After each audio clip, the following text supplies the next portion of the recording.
نحمده ونصلي على رسوله الكريم أما بعد فأعوذ بالله من الشيطان الرجيم بسم الله الرحمن الرحيم يا أيها الذين آمنوا كتب عليكم الصيام كما كتب على الذين من قبلكم لعلكم تتقون۔ ہر قسم کی حمد و ثنا، تعریف اور توصیفات اس رب العزت کے پاک نام سے کہ جس نے ہمیں اشرف المخلوقات کا نام دے کر اس روح زمین پر بھیجا۔ اس کے بعد کروڑوں درود و سلام نبی پاک صلی اللہ علیہ وآلہ وسلم کی ذات پاک پر کہ جن کے ذریعے ہمیں ہدایت ملی۔ عزیز سامعین، اللہ سبحانہ و تعالیٰ ارشاد فرماتے ہیں، اے ایمان والو، میں نے تم پر روزے فرض کر دیے ہیں جیسے تم سے پہلی امتوں پر فرض کیے تھے، تاکہ تم متقی اور پرہیزگار بن جاؤ۔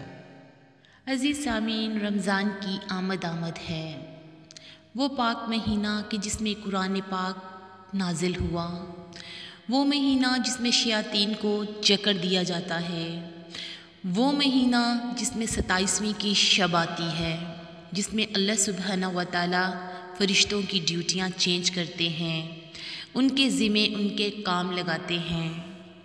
وہ مہینہ جس میں اللہ سبحانہ و تعالیٰ خود ارشاد فرما رہے ہیں کہ اپنے نفسوں کو پاک کرو، کیوں؟ تاکہ تم متقی اور پرہیزگار بن جاؤ، یعنی کہ تم اپنے جسم کو کفارہ ادا کرو اور میرے آگے جھک جاؤ، اپنے آپ کو سرنڈر کر دو اور میرے نیک پرہیزگار اور میرے متقی بندے بن جاؤ۔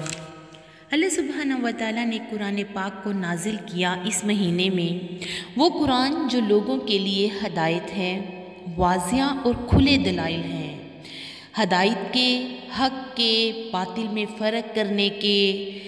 جس پر بھی یہ مہینہ آ جائے اسے چاہیے کہ روزے رکھے، چاہے وہ بیمار ہو، سفر پہ ہو تو وہ روزے کی چھوٹ دے سکتا ہے، قضا دے سکتا ہے، وہ باقی دنوں میں اس کی گنتی پوری کر سکتا ہے۔ اپنے نفس کو پاک کرنے کے لیے اللہ سبحانہ و تعالیٰ نے ہمیں اتنا پیارا مہینہ عطا فرمایا کہ ہم جتنی چاہیں عبادت کر کے اپنے اللہ کو راضی کر سکتے ہیں۔ وہ پورے سال کے گناہ صغیرہ کبیرہ، وہ پورے سال کے سجدے جو اللہ کو راضی کرنے کے لیے کرنے تھے، لیکن ہم نے دنیا میں دل لگا کر، دنیا میں غافل ہو کر وہ چھوڑ دیے۔ عزیز سامعین، یہ روزے کیا ہیں؟ یہ روزے ہمیں مسلمان بنانے کے لیے ایک ایکسرسائز ہیں۔ دین کے جتنے فرائض ہیں وہ سب ہمیں عملی طور پر مسلمان بنانے کے لیے ہیں۔ آدمی مسلمان کس طرح سے ہوتا ہے؟ کلمہ پڑھ کر، جب وہ زبان سے کہتا ہے اشہد ان لا الہ الا اللہ اشہد ان محمدً عبدہ ورسولہ، میں دل سے مانتا ہوں، ہم دل سے مانتے ہیں کہ اللہ اللہ ہے، اللہ واحد ہے، اس کے سوا کوئی معبود نہیں، اور اس کے بعد محمد اللہ کے رسول ہیں۔ یہ کہہ کر آدمی مسلمان ہو جاتا ہے۔ پھر اللہ اس کا پریکٹیکل کرواتا ہے کہ وقتاً و وقتاً تیرا یہ عقیدہ کہ اللہ ہی اللہ ہے، اللہ ہی معبود ہے، تو پھر نماز پڑھا کر، روزے رکھا کر، مجھے راضی کر۔ پھر اللہ سبحانہ و تعالیٰ ہم لوگوں سے پریکٹیکل کروا کے دیکھتا ہے کہ یہ اللہ کہتا ہے کیا اللہ مانتا بھی ہے۔ اس لیے اللہ سبحانہ و تعالیٰ نے رمضان کا مبارک مہینہ ہم لوگوں کو دیا کہ کتنے لوگ ہیں جو اللہ کو راضی کرتے ہیں، جو بھوک پیاس کے اندر اپنے آپ کو ہر برے کام سے روک کے صرف اللہ کی عبادت کے لیے دن رات مشغول رہتے ہیں۔ نیت صرف یہ کہ یا اللہ ہم متقی ہو جائیں، ہم پرہیزگار ہو جائیں، جو جانے انجانے یا شیطان مردود کے بہکاوے میں آ کر ہم غلطی گستاخیاں کر گئے، وہ اپنے گناہ اللہ سے معاف کروا لیں۔ عزیز سامعین، ایک ملک میں حکمران بنانے کا عجیب اور انوکھا طریقہ تھا۔ وہ ہر سال کے پہلے دن اپنا بادشاہ بدل لیتے تھے۔ سال کے آخری دن جو بھی سب سے پہلے ملک کی حدود میں داخل ہوتا تو اسے نیا بادشاہ منتخب کر لیتے اور موجودہ بادشاہ کو علاقہ غیر یعنی ایک ایسی جگہ چھوڑاتے جہاں صرف سانپ بچھو تھے اور کھانے پینے کے لیے کچھ بھی نہ تھا۔ اگر وہ سانپ بچھوؤں سے کسی نہ کسی طرح اپنے آپ کو بچا لیتا تو بھوک پیاس سے مر جاتا۔ کتنے ہی بادشاہ ایسے ہی 1 سال کی بادشاہت کے بعد اس علاقہ غیر میں جا کر مر کھپ جاتے۔ اس دفعہ شہر میں داخل ہونے والا نوجوان کسی دور دراز کے علاقے کا لگ رہا تھا۔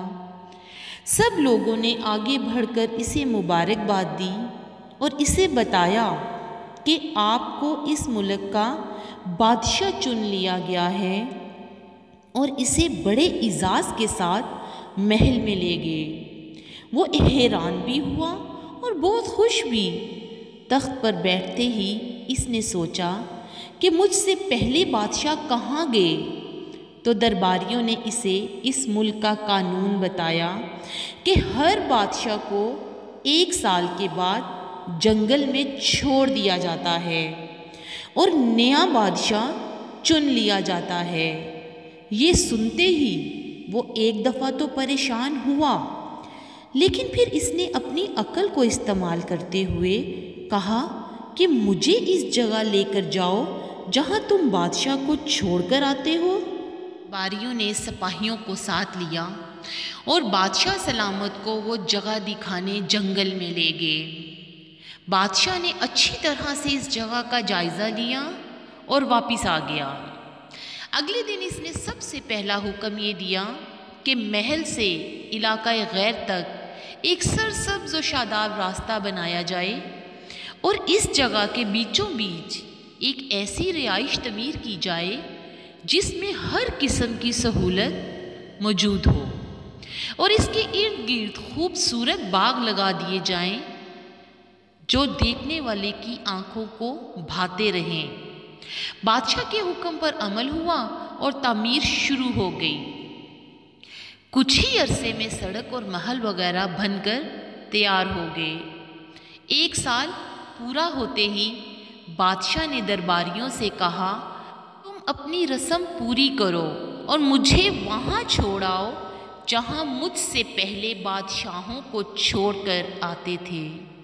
درباریوں نے کہا کہ بادشاہ سلامت، سال سے ہم یہ رسم ختم کر رہے ہیں کیونکہ ہمیں ایک عقل مند بادشاہ مل گیا ہے۔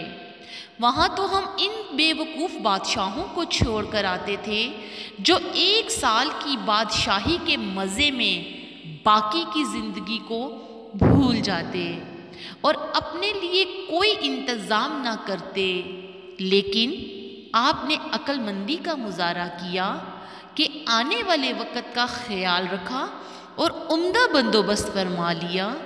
ہمیں ایسے ہی عقل مند بادشاہ کی ضرورت تھی۔ آپ آرام سے ساری زندگی ہم پر حکومت کریں۔ اس انوکھے ملک کا نام پتہ ہے آپ کو کیا ہے عزیز سامعین؟ اس انوکھے ملک کا نام دنیا ہے۔ وہ نیا بادشاہ میں اور آپ ہیں اور علاقہ غیر ہماری قبر ہے۔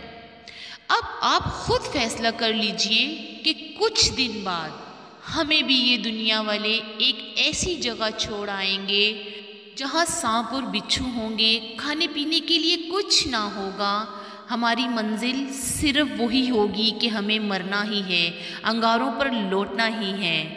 تو کیا ہم نے عقل مندی کا مظاہرہ کرتے ہوئے وہاں اپنے محل اور باغات تیار کر لیے ہیں، یا ہم بھی بے وقوف بن کر ایسی چند روزہ زندگی کے مزوں میں لگے ہوئے ہیں اور دنیاوی زندگی کی ایک محسوس مدت شاہی انداز سے گزار کر ضائع کر رہے ہیں؟ ذرا سوچئے کہ ہمارے پاس ابھی بھی کرنے کے لیے بہت کچھ ہے، لیکن ایک وقت ایسا آئے گا کہ پھر پچھتانے کی مہلت بھی نہیں ملے گی۔ اللہ سبحانہ و تعالیٰ اسی پچھتاوے سے نکالنے کے لیے ہمیں رمضان جیسا مہینہ دے رہے ہیں۔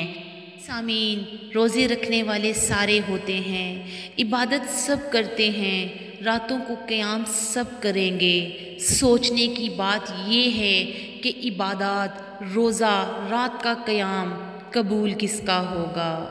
صرف ان کا جن کا عقیدہ توحید ٹھیک ہوگا، جن کے عقیدے توحید میں خلل نہ ہوگا، جس کے روزے میں خلل نہ ہوگا، گناہ نہ ہوگا، نظر میں آوارگی نہ ہوگی، زبان کی لغزش رک جائے گی، دل کے خیالات میں فتور نہ ہوگا، غیبت، چغلی، شرک سے دور ہو جائیں گے، ان کا روزہ ڈگمگائے گا نہیں، ان کے دل میں صرف یہی لگن ہوگی کہ یا اللہ تو راضی ہو جائے۔ عزیز سامعین، اگر چاہتے ہیں کہ ہماری عبادتیں رنگ لائیں تو دو چیزوں کو مضبوطی سے پکڑ لیں، رب کی رضا اور نبی کی اطاعت۔ ساری عبادات بیکار جاتی ہیں اگر ہمارا عقیدہ ٹھیک نہ ہو، خالص دین نہیں ہوگا تو ساری عبادات بیکار ہو جائیں گی۔ عزیز سامعین، دودھ اتنی دیر تک خالص ہے جب تک وہ گائے کے تھنوں سے نکلتا ہے۔ آپ ایک قطرہ بھی اس میں پانی شامل کر دیں، اب آپ یہ نہیں کہیں گے کہ یہ دودھ خالص ہے۔ زمزم اتنی دیر تک خالص ہے جب تک آپ پیور فارم میں نہ لے لیں۔ ایک قطرہ بھی آپ نے پانی کا ڈال دیا، اب وہ زمزم خالص نہیں ہے، آپ نے ملاوٹ کر دی۔ اسی طرح دین تب تک خالص ہے، عقیدہ توحید تب تک ٹھیک ہے جب تک اللہ نے کہہ دیا، نبی نے کر دکھا دیا، صرف اس پر عمل پیرا ہونا۔ جس نے اگر مگر کیوں شد مد یہ وہ لگا دیا، اب دین خالص نہیں رہا۔ خوددارا اپنے سب سے پہلے آنے والے مہینے کی تیاری کرنے کے لیے اپنے اندر کی آبکاری کریں، اپنے اندر کی صفائی کریں، تب جا کے اللہ راضی ہوگا، تب جا کے رمضان کے روزے قبول ہوں گے، اور تب جا کے لگن سے اللہ کو راضی کرنے کا مزہ آئے گا۔ ورنہ بھوکے پیاسے تو گدھے کو بھی رکھ لیں تو وہ بھی سارا دن گزار دیتا ہے۔ رمضان میں صرف منہ کو باندھ لینا، صرف پیاس سے ہاتھ روک لینا، یہ روزہ نہیں۔ صحیح روزہ اپنے اندر کی صفائی کرنا، اپنے نفس کی صفائی کرنا، کہ ہم متقی اور پرہیزگار بن جائیں، نہ کہ ہم اپنے رزق سے ہاتھ روک کے سمارٹ ہو جائیں۔ اللہ سبحانہ و تعالیٰ سے دعا کرتی ہوں کہ اللہ ہم سے راضی ہو اور صرف خالص دین پر عمل کرنے کی توفیق عطا فرمائے، دین و دنیا دونوں میں بھلائی عطا فرمائے۔ جہاں رہیں خوش رہیں، جو بھی کام کریں اس میں آپ کو ڈھیروں ڈھیر کامیابی حاصل ہو، کامیابی ہم سب کے قدم چومے۔ اس دعا کے ساتھ آج کی اجازت۔ السلام علیکم ورحمۃ اللہ۔